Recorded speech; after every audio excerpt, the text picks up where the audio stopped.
Wisdom is knowing when to push, when to rest, and when to be stagnant.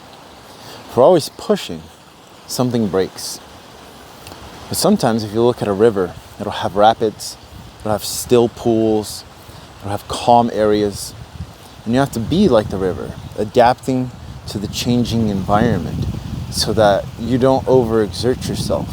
Because when we try to force things, not only with ourselves, but with other people, we often get the opposite results, where they don't want to do those things, or we end up overexerting our energy, our capabilities, our awareness. So we need to find balance and knowing when to rest, when to be still, to allowing energies to flow, but still following our passions and our excitement so that we are actually going after what we want, but not overexerting ourselves energetically, mentally, emotionally, physically.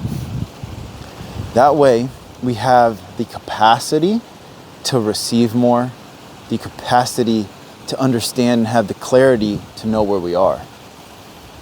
Now, there's absolutely times where you have to just push through certain things, but it requires a discernment of where you are. If you don't understand what discernment is, it's just knowing when to do something and when not to do something, right? That's really what it comes down to.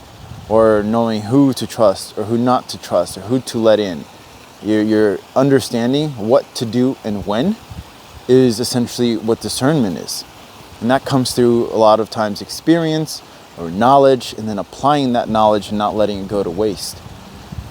A lot of times for people, this comes as intuition, as a little feeling, a little inkling knowing of something. And sometimes we often go against those feelings and we get ourselves into a situation where like, dang, I really should have listened to that, right? And that's discernment, is learning to tune in to our higher selves, to our intuition, to that knowing without knowing, because we are limited in our physical perspective, but our energetic selves is infinite.